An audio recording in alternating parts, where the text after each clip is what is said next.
I want to welcome you to this week's virtual Drasha. And I'd like to begin by thanking the families who dedicated and sponsored this Drasha, Jonathan and C.G. Polier, for dedicating the Drasha in commemoration of the second yahrzeit of Jonathan's grandmother, Mrs. Pearl Fieldman Pessel Rivka Bas Yosef. We hope that in the merit of our Talmud Torah, the Neshama will have an aliyah and the family a nechama. And to thank Eitan and Ariella Shuchman for dedicating the Drasha in gratitude for all of the shiurim and drashos. We thank the Shuchmans and the Polier so much for their dedication and for their generosity. We had the incredible privilege this week to read Parshas Vayechi. But it feels like an incredible confluence of events, almost like two different worlds coming together. Parshas Vayechi marks the end of Sefer Bereshis. The end of Sefer Bereshis will say Chazak, Chazak, V'nis Chazek. The completion of any book of the Chumash is always a dramatic event. You live with the Parsha. And so for these last number of weeks, for these last number of months, we've been living with Avram and Sarah, Yitzchak and Rivka, Yaakov, Rachel and Leah, the story of Yosef and his brothers. And these events haven't just become something that we have read in the weekly Parsha, but they really mark our lives. We feel like we've been living with the Avos and Imos, and with the end of Chumash Bereshis and the beginning of the story of Egyptian servitude, we transition into a new chapter, the chapter of Moshe, Aaron and Miriam, Paro, Shibud, Aseret Hadibros, Matan Torah, so on and so forth. But it's also interesting because tonight, Thursday night, I'm recording this drasha on Thursday afternoon. But tonight, Thursday night, is New Year's Eve. The end of the year 2020 and the beginning of the year 2021. And I've been thinking about this a lot because it's two conclusions, two ends, two very different worlds, right? Remember again, 2020 is the general calendar, although we normally celebrate our Rosh Hashanah on the 1st of Tishrei, the first of the Hebrew year. But nevertheless, again, we live in this world. We date our checks and we date our correspondence, often using the general secular date. And so it's fascinating to me that this new year is beginning also on Erev Shabbos. Erev Shabbos Parshas Vayechi. 2020 is coming to an end. Chumash Bereshis is coming to an end. It's these two dramatic endings that are occurring at the same time, and two dramatic beginnings occurring at the same time as well. And I'm sure, like many of you, it's been very interesting to see the sentiment. I've always found, not that I'm such like a big New Year's celebration person, but I've always found that generally, like New Year's celebrations or commemorations, I don't mean a ruckus celebration. I mean the way people look at New Year's. How do you look at it? And it's interesting because generally there's a mixture of sadness, excitement, another year's gone by, but yet another year is right in front of us and we don't know what it's going to bring. But I think when you kind of gauge public sentiment this time around, 2020 coming to an end, the conventional sentiment almost seems to be a good riddance. We're happy to see it go. I couldn't be happier that 2020 is over because it's been such a crazy year. And it has been a crazy year. For us, we're kind of solely focused on the pandemic, but the truth is so much has happened in this year besides an incredibly tumultuous and overwhelming presidential election. Racial tensions. It was amazing. The front page of the Wall Street Journal just had yesterday that the problematic 737 was once again cleared for flight. You remember we had a year in which, Rahman al airplanes were falling out of the sky. So you take all of this together, in addition to all of the other problems and challenges, and it really has been a very overwhelming year, an incredibly overwhelming year. And so it's not surprising that many will say, you know what? Couldn't be happier. This year, the New Year's celebration is going to be Baruch Hashem, 2020 is over, because 2021 has got to be better than this. But as Jews, we recognize that whenever you come to the end of something, an end is always an incredible opportunity. We know, as I mentioned before, that in Meretz Hashem, when we get to the end of Parashas Vayechi, B'Shah Tova U'Mitzlacha, this Shabbos morning, we'll say Chazak, Chazak, V'nis Chazek. Let us be strong, and let us be emboldened with even further strength. Or maybe better stated, be strong, and be girded with additional strength. Why do we say that? Because every ending offers us an incredible opportunity. An ending offers you an opportunity to reflect on the past. What happens? What happened? What went well and what didn't go so well? What do I want to take with me into my future and what am I going to leave behind? And how could I take all of the lessons of the past and somehow utilize them to build a more beautiful, stronger, holier, and more luminescent future? That's what a Jew does when you get to the end of something. The truth is, we see this most dramatically in Chodesh Elul, right? When we get to the end of the Jewish calendrical year. So how do we spend our Chodesh Elul? Steeped in introspection. That's really what it is. I take a look at what did I do last year? What didn't I do last year? And what are my plans for the coming year? What do I need to improve? What do I need to change? What do I need to build on? What do I need to stop doing altogether? And so we come now to Shabbos Chazak, Parshas Vayechi, New Year's Eve, New Year's Day. 2020 is going to be over. 2021 is beginning. And it's a time for reflection. It's a time for reflection. But what is it? A lot of times when we speak about reflection and introspection, so for many of us, if you ask me, should I introspect and should I reflect? Of course. The problem then becomes, okay, so what do I do? All right, for introspection and reflection and self-contemplation, and now what? So what exactly am I supposed to do? So I want to share with you something amazing. The last pasuk in the parsha is a simple yet profound one. The pasuk says, this is in Perek Nun, pasuk Chavav, chapter 50, verse 26. Vayomas Yosef ben Me'eh ve'eser shanim. Yosef died when he was 110 years old. Vayachantu oso, they embalmed him. Vayisem ba'aron b'mitzrayim. And they put him in a casket, they put him in a coffin in Egypt. And there's a Tosas Nida.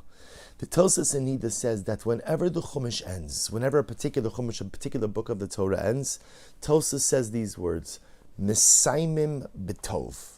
We always try to end off on a positive note. We always try to end off with something good, something meaningful, something upbeat, which then begs the question. You just told me about the death of Yosef. Now it's true, Yosef lived to a ripe old age, 110, not as old as his ancestors, that is very true, but he lived a long life, he accomplished, but it's not exactly the high point that you would normally go ahead and end off with. So Tosas is telling me, Mesayim in B'tov, we like to end the Chumash with a positive note. Yet, here we're ending off with the death of Yosef. And by the way, to compound the question a little bit, even the death of Yosef paved the way for Egyptian servitude. The death of Yosef paved the way for all the dysfunction, all the terrible things that is going to be the hallmark of Chumash Shmos, or at least the beginning of Chumash Shmos, with the narrative of Egyptian servitude. So how is this Mesayim in B'tov? How is this ending off on a positive, good note? And the great tzaddik, Rav Tzvi Melech Shapira of Dinov, the Dinov Rebbe, later on of Munkach, who was one of the primary Talmidim of the Chozeh of Lublin, says something absolutely beautiful. The Rebbe points out, he says, that it was common. I'm going to quote you his words. He says, Tehine al ha'arono shamalachim mitzaynim shmosehem. It was customary that on the casket of kings, they would inscribe the monarchical name. Here lies so-and-so king, so-and-so pharaoh, so-and-so monarch. But says the Bnei Yissaschar, and he writes it also in Igra Dekala, ultimately again, what name was written on Yosef's casket? What name was written? And the Bnei Yissaschar writes, Yosef. Yosef. He says that's the meaning of the pasuk. Vayomas Yosef ben Me'eh ve'eser shanim vayachantu oso vayisem ba'aron b'mitzrayim. Why is the Torah telling me that they placed Yosef in a casket? It's telling you because the Torah is telling us Vayomas Yosef. Yosef died. They put Yosef in a casket and they put the name Yosef on the casket. He goes on. He says, Rak yichusai b'shmo Yosef, vayasem ba'aron b'mitzrayim, v'hine amar sheyosef tziva lirshom, ulahasim zeh Hashem Yosef al arono. Yosef commanded and he said, I want you to put the name Yosef on my casket. That's the name that goes on my casket. Now what's incredible about this? Remember, Yosef had an Egyptian name. Yosef was given a name by none other than Pharaoh himself.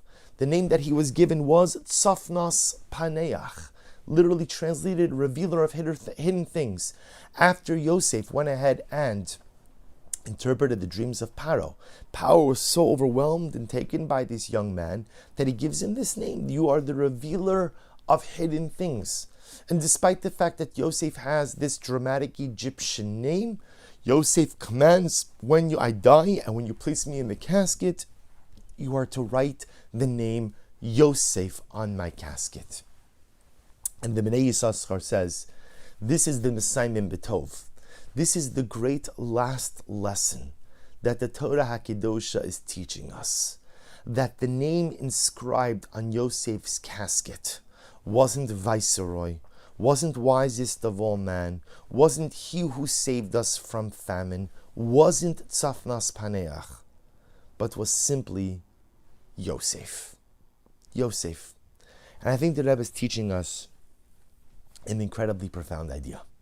You see, Yosef had many names and many identities, right? He was a son, he was a brother, he was a slave, he was a servant, he was an interpreter of dreams, he was a piece of property, like when he was sold by the brothers to the Ishmaelim.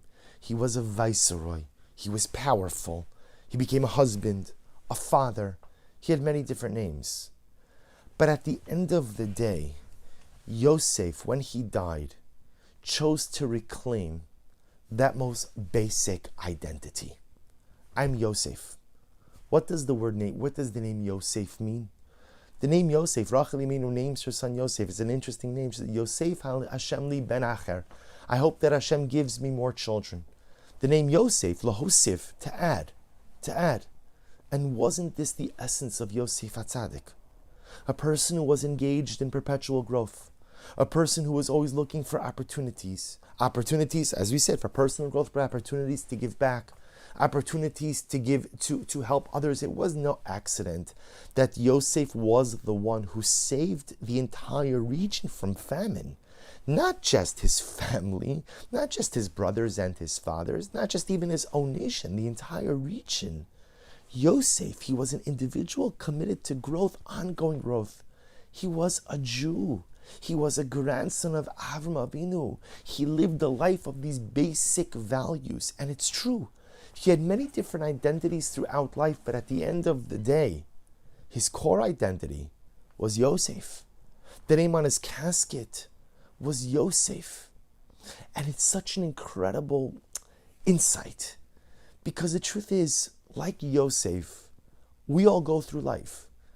And as we go through life, we assume different identities, and different circumstances occur, and those circumstances change us. So maybe sometimes in life, I start out with one identity, and then maybe because of different circumstances, I lose that identity.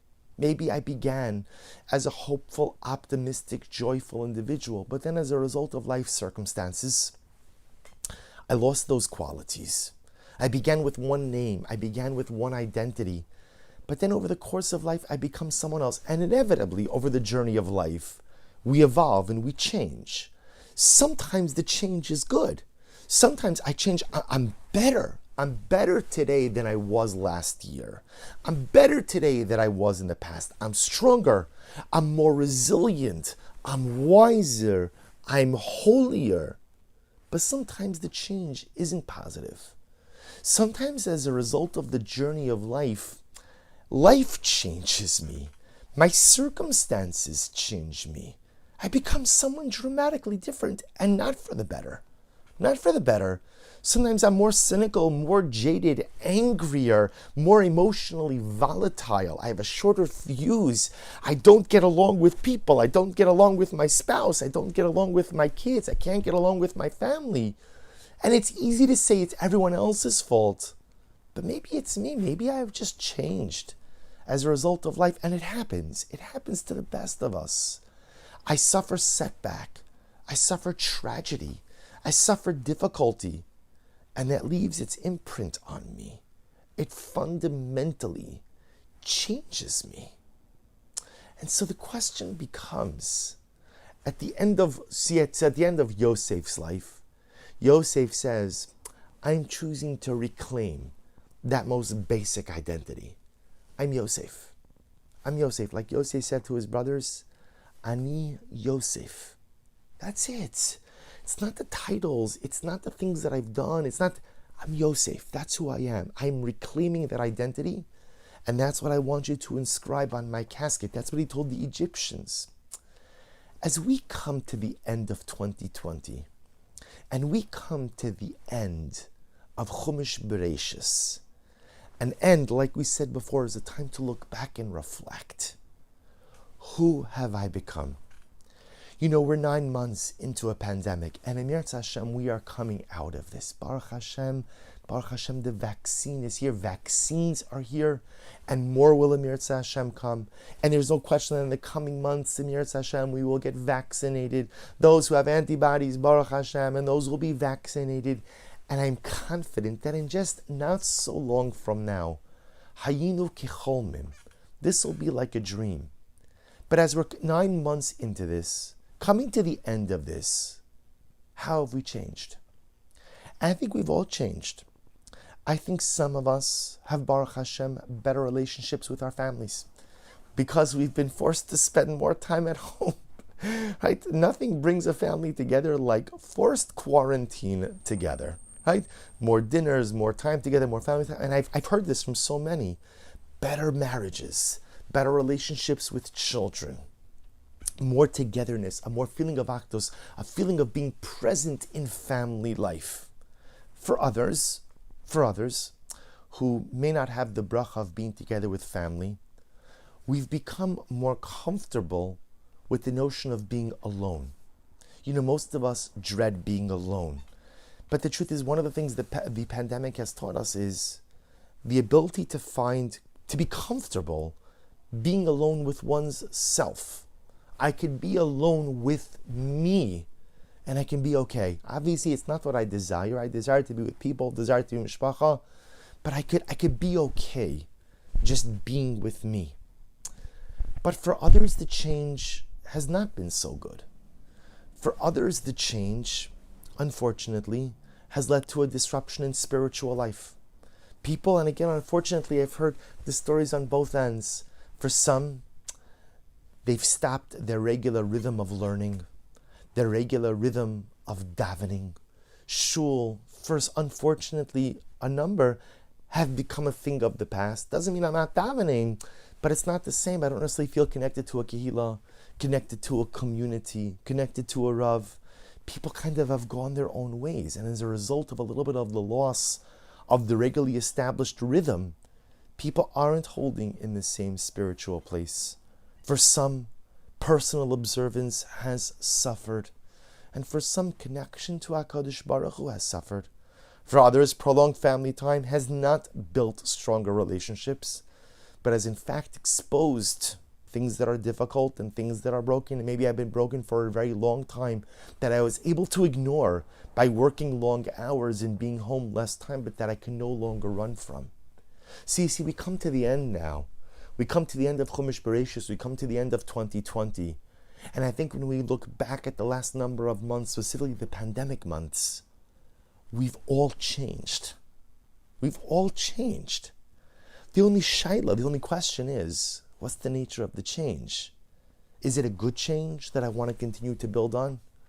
Or perhaps the change has been negative?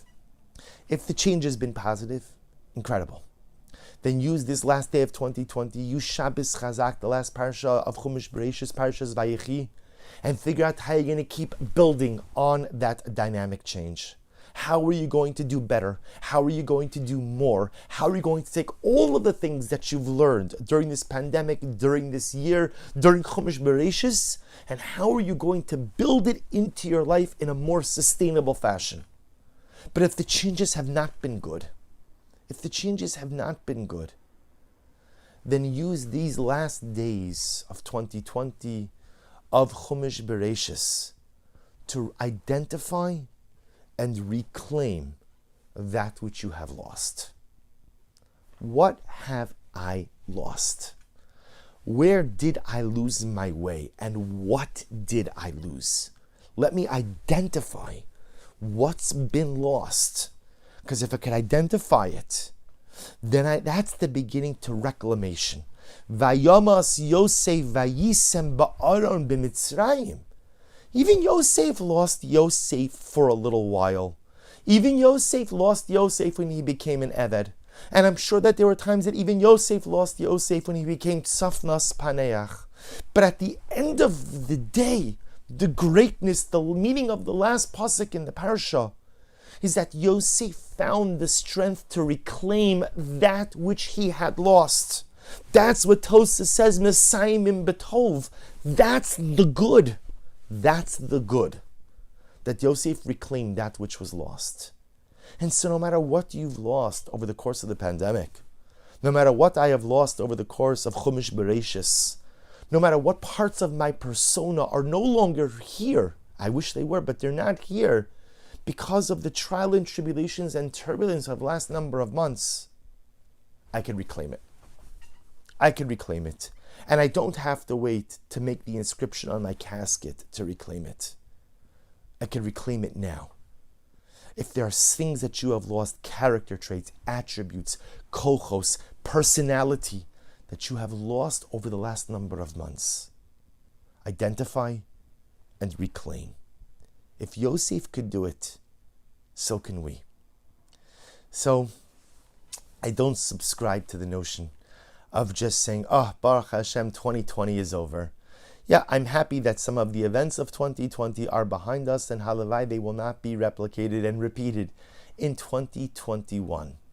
But to just say good riddance and move on, we lose out on the incredible opportunity.